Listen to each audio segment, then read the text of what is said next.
Welcome back, everyone, to Campus Chronicles.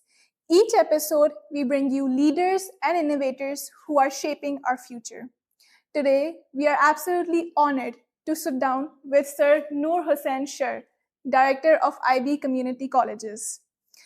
With his extensive experience in curriculum design and teacher training, Sir Noor Hussain Shar is making immense strides. Thank you so much for joining us, sir, today. Thank you. How are you? I'm good. And how are you? It is an absolute honor to have you on our podcast. Thank We are you. doing great. Thank you. Well, let's dive right in. Our listeners are eager to know about you. I would like to start off with your beginning and your journey. Can you tell us a little bit about your initial educational journey and how you got to where you are today? Thank you very much for inviting me and providing this opportunity. As my education is concerned, I started from a government school, which I am proud of, because majority of the population of this country get education from government schools, or we call them public schools. And that was almost a shelterless school in a remote village of district Kharpur. That was the start of my education, and finally that culminated into having a doctoral degree from one of the top ranking universities in the world, that is Institute of Education, University College London, which is known for education as top ranking in QS ranking for last 12 years. So a humble start from a government school in rural Sindh, district Khairpur, doesn't stop you to achieve your education or achieve your goals. So I started in this way. And then after matric and having a certificate in education, I started as a teacher. I taught in a primary school and then in secondary schools, and then I worked with some NGOs, and then finally I became a teacher educator, and then I joined Sukkur University in 2012, and presently I'm working as director IBA Community Colleges. That's fascinating.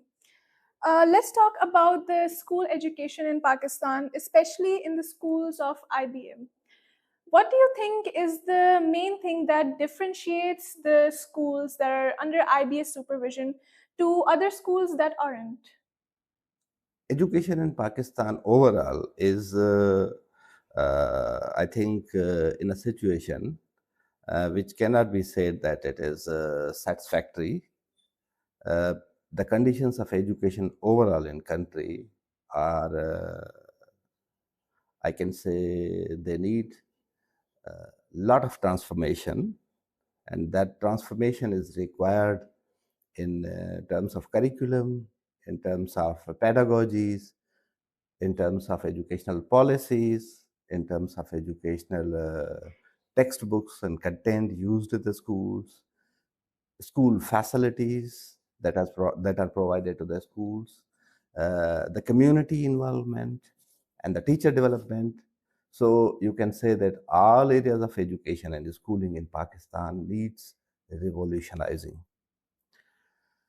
and it needs to be made according to the needs of 21st century. And when we talk about the needs of 21st century, it doesn't mean that we ignore our history, our culture, and all the indigenous wisdom and knowledge that is required, and it must be embedded in our education. As far the community colleges are concerned, having sensed the quality of education in Sindh, specifically in rural Sindh, the founder of Sukkur University, late Professor Nisar Ahmad Siddiqui, envisioned that the people and the children of Sindh should get quality education, which is a fundamental right. And the Constitution of Pakistan also provides that the children should be provided quality education up to the age of 16. So he envisioned the establishment of community colleges where Sukkur University could provide them basic education and vocational and technical education as well. Now, providing quality basic education is neither easy and not it is also, you can say that it also needs a lot of costs as well, because you need proper schools, you need proper buildings, you need laboratories, which are expensive, and you need very good teachers as well, and you need professional development of teachers. But Nisar Ahmed Siddiqui was successful in providing all those things in the community colleges which he established initially and the schools which he took over. What is different in our schools is that we try best to provide authentic learning opportunities to our learners. And when I say authentic learning opportunities to the students, it means engaging students in real life situations where they do the problem solving, where they do the projects, and within their projects, they try to address the real life issues of the country, of the communities where they live. By addressing the real life issues, they learn a lot of things. And what do they learn? They learn all those subjects which are required, the physics, chemistry, mathematics. Because when you try to address the problems of society, you need help from mathematics, you need help from physics, from chemistry, from biology, from social sciences as well. So our problems are not coming from outside, somewhere outside. It doesn't happen that some problem in society comes somewhere outside the ambit of those subjects of study. These problems are actually developed in society because our society lacks the uh, our society lacks the experts in those particular fields. For example, if you these days see a lot of rain in the country and you see the floods, so and you see the whole cities, problems in the cities. Why? Because of the poor urban planning, and that you need education here to help you to develop very good urban planners in this way. And those urban planners definitely need the support of mathematics, physics, chemistry, biology. So if in your country you do not have very good mathematicians, very good scientists who really work with physics, chemistry, and biology, you do not expect that your country would be able to resolve the problems for the communities and society. So what we do in our community colleges and schools, we provide them, the learners, the opportunities to work on different projects. And those projects actually, within those projects, they try to, at micro level, they try to resolve those issues and problems with the help of physics, chemistry, mathematics, science. That is one thing. The other thing is that, the quality, it's not in a context where we work, it's not easy to really bring in quality. So you need very good teachers.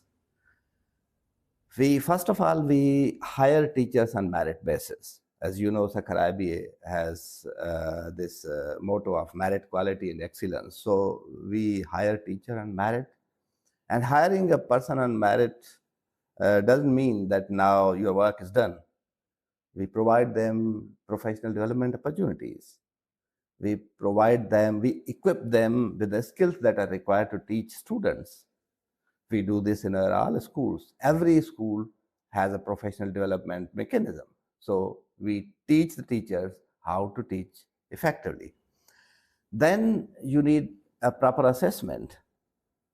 The school and the teachers must know whether your students are learning or not properly. So in this regard, SIND faces a lot of problems. Assessment and examination boards need a lot of reformation. Our schools in Sindh mostly are affiliated with the boards which lack the capacity to do proper assessment of the students. So to address this issue, With the help of with the vision of Nisar Aman Siddiqui, we got our schools and community colleges affiliated with a private board where we can assure transparent examination. And then we also try to affiliate our school with international assessment mechanisms as Cambridge. So some of our schools are affiliated with Cambridge, others are affiliated with a private board at national level. So in this way, we try our best to make our schools the places where authentic learning takes place and where authentic ways of assessment are in place. So in this way, you can say that our schools are, in a way, different from other schools. IBA prides itself on remaining up to quality and being authentic, as you said. But you also mentioned that this takes a lot of effort and a lot of costs. So, what are some methods you would say to not just achieving that level of quality, but also remaining it and after it has been achieved? See, you need proper systems if you really want to address some issue or you want to do something remarkable. It's not just that you do it like a project. A project has a life. It has a span of life. You do an intervention, and when it is over, you forget the things. IB's intervention in schools is different from a project. We sustain. We continuously follow up with the things that we do. For example, it's not that once we establish a very good library or laboratory in our schools, now our work is done. No. Our teachers, our school administration, and we at Sukkur University, at the Directorate of Sukkur University, make sure that those laboratories are replenished with consumable items so that the schools have those items where students can continue their practicals. In the same way, professional development is concerned. We do not just take professional development as a one-time exercise, but we follow up. Our teachers follow, our principals, school leadership follow up. We follow up. We have in schools at mid-level leadership, we have section coordinators, or you can call them section heads. Their responsibility is to regularly support and monitor the performance of teachers. It's not like policing in the classrooms by the area coordinators or subject coordinators. It's a support mechanism. So there is support which is continuous, there is monitoring which is continuous, there is a progress which is monitored by us at Sukkur University at school level. So continuously we work on, we coordinate with them. That is the way how we continue supporting those schools, and our interventions are working on a continuous basis. So IBA tries to make sure that its exams remain transparent and fair, as it is what's justice for all students. So how do you make sure that that happens in all exams? And when cheating does happen, how do you take some preventative measures against it? See, cheating or any other unfair means takes place where it is a space for that thing. So you do not stop cheating by saying or by doing some intervention where you just want to stop cheating. You have to actually create a situation where anything, including cheating or anything wrong, doesn't happen. I already told you that what we did. We affiliated our schools with private board and the trustworthy private board, which ensures transparent ways of examination. That is in camera. Every student is being watched. So we actually created an environment where the possibility of cheating or any unfair means is reduced to zero. We have other government schools where we are bound to affiliate those schools with government boards. There we have to take strict measures. during the examinations. We send our teams, we ensure that the vigilance committees are active.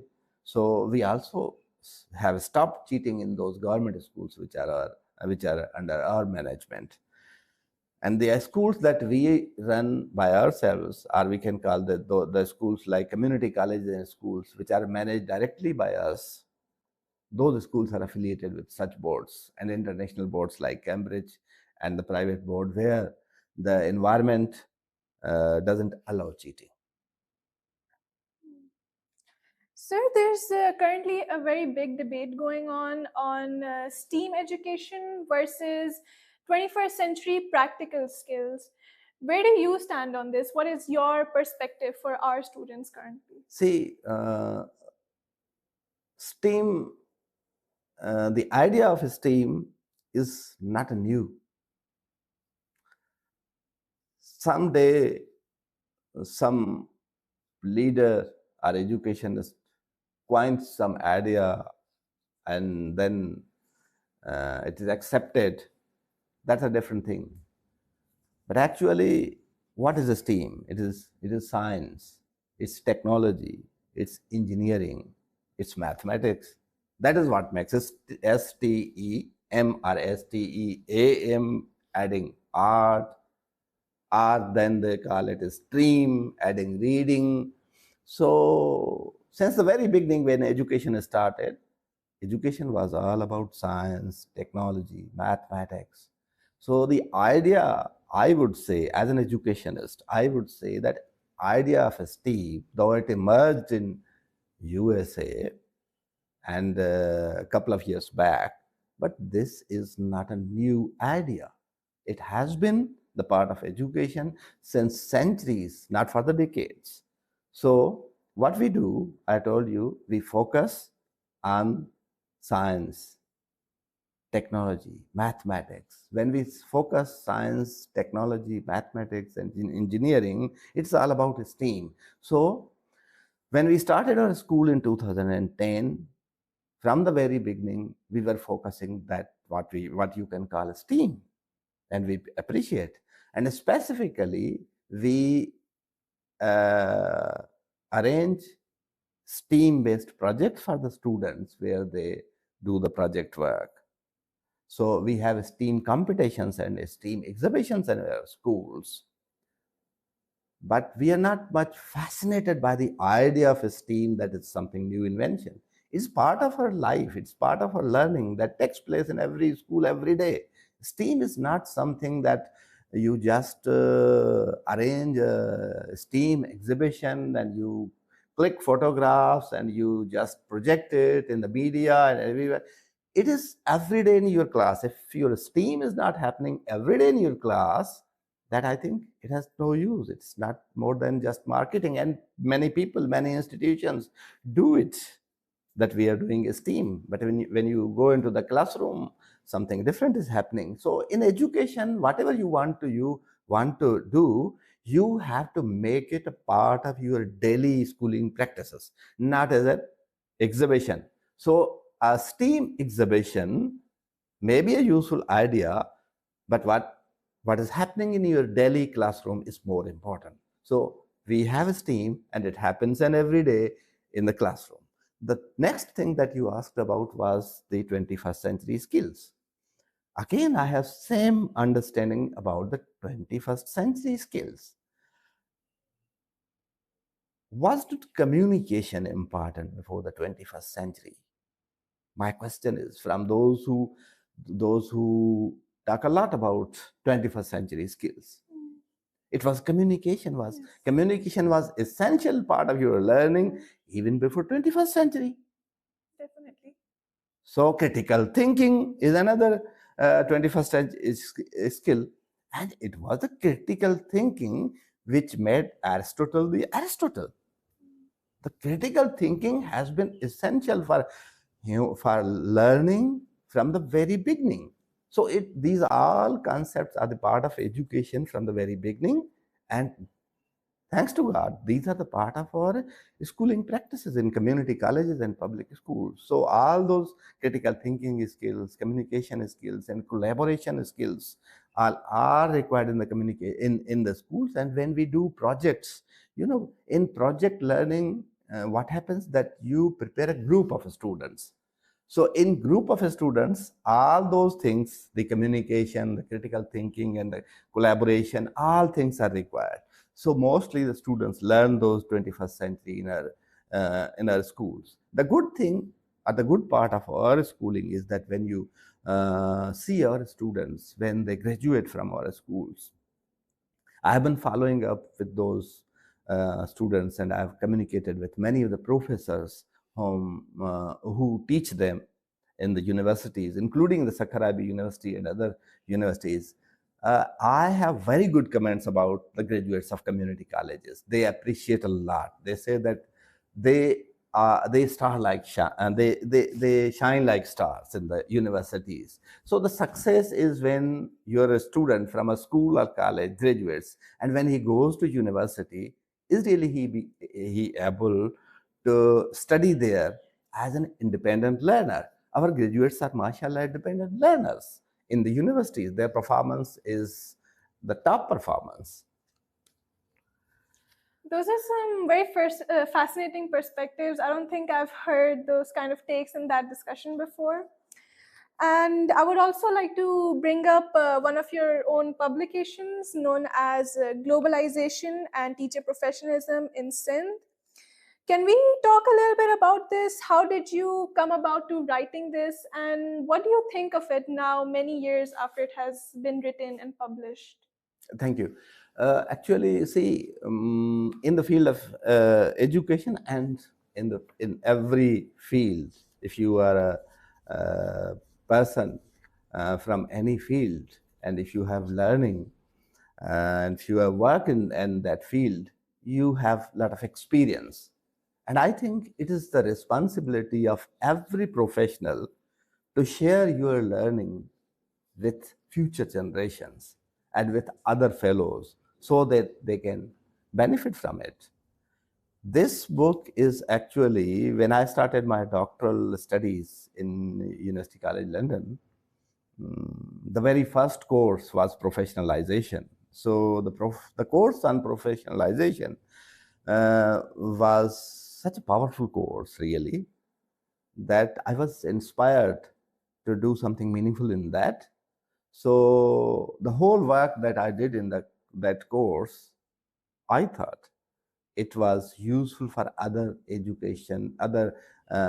persons in the field of education.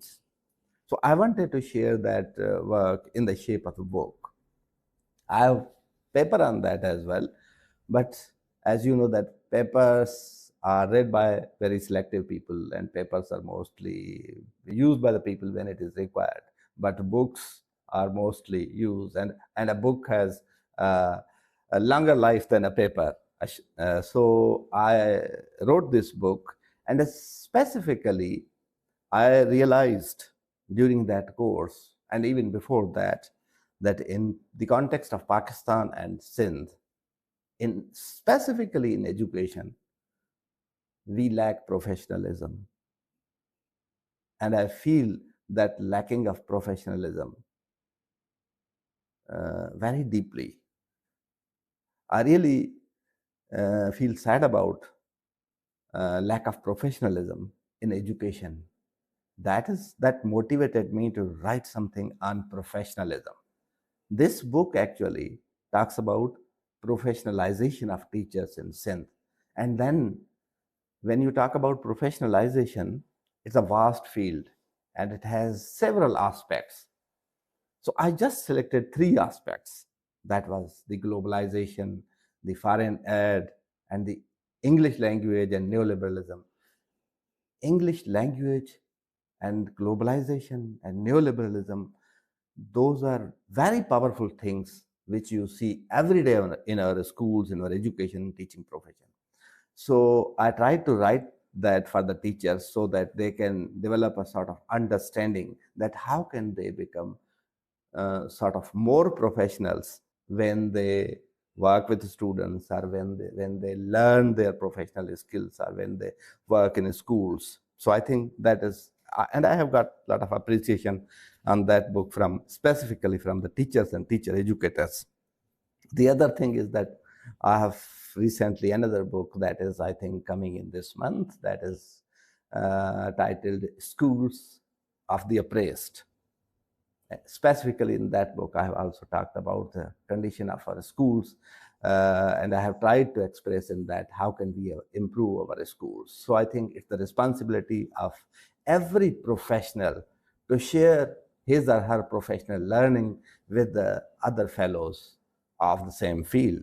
So I think by writing this book and writing the other book, I have done what is required of a professional. So this was a very interesting read, and I would highly encourage everyone watching this to read this. It talks about a lot of good points.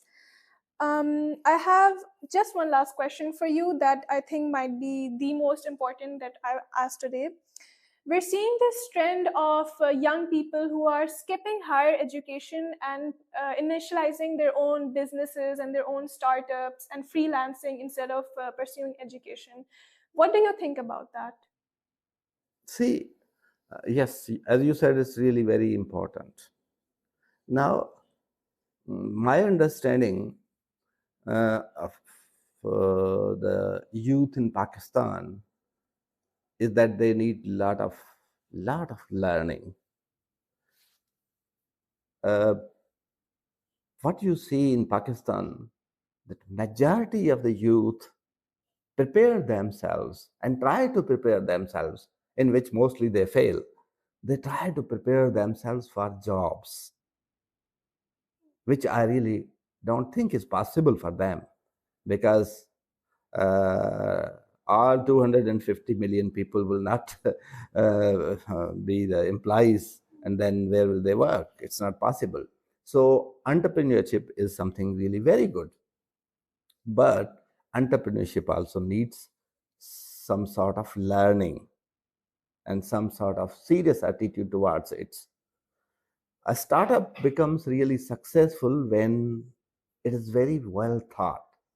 So I think our students, our young people should go to school, should go to university. They should learn, keeping this in mind that after graduation, they would start their own business. But what business they start, what do they want to do, they should keep on thinking, reflecting, and they should learn a lot about that. So I think it's very good that they are doing this startups, and they are going to entrepreneurship. That's a very good idea, but it's not that everyone, again, searching job, everyone cannot become entrepreneur. It needs certain trends of personality as well. So good learning and higher education is also equally important. In our country, the problem of quality higher education is really serious.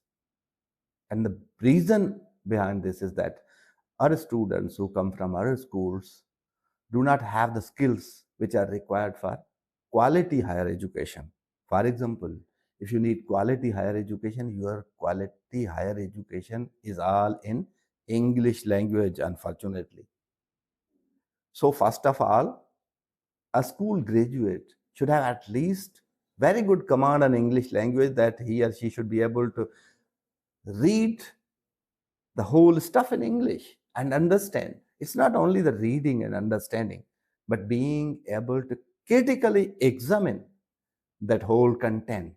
So first of all, is a school graduate able to read and critically understand the literature that is at university level? The other thing is, in university, you need a lot of writings. So do you have writing skills which are required for graduate programs? So at a school level, if a student is well prepared for university education, then he can only become successful in university education. So the first thing is that they should prepare themselves for university education, because university education is very different from school education. It's not like that you have to read some textbooks and reproduce the same in the examination. It's not like that. But unfortunately, in our context, there are very few universities in Pakistan which really prepare students, because it's not only, I think, it's not easy for the universities to first prepare the students and then to educate themselves. So I think students have to come towards this reading. It's not like that they should say that in 21st century there's no importance of books and nothing is needed, everything is on mobile. So if I'm expert in use of mobile and computers, I can do anything in the world. It's not like that.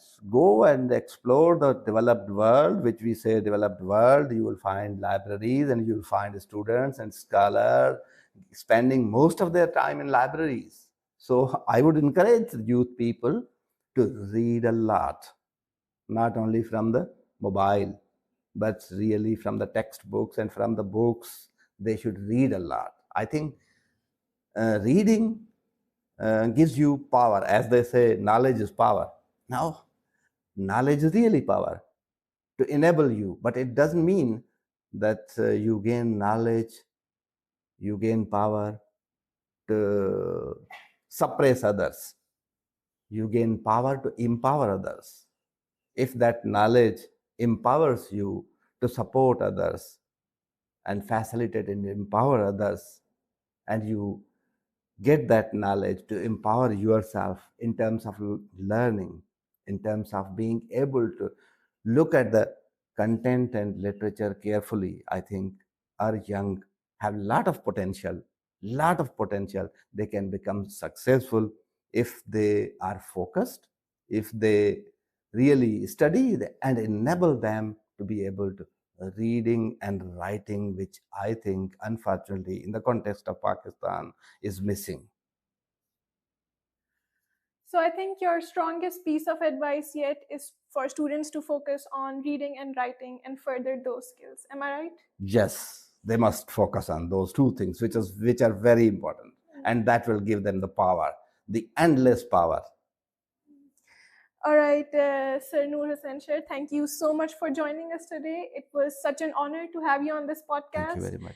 I learned a lot. I'm sure our viewers also learned a lot, as most of us are students and preparing to go into the real world. So thank you for that valuable advice. And anything else you'd like to say to our Thank you very viewers? much. Thank you very much. I think it's a very good opportunity to share the ideas with this, with the youth and with the audience. So thank you for providing this opportunity. Thank you very much. All right. Well, goodbye, everyone. This is Campus Chronicles signing out.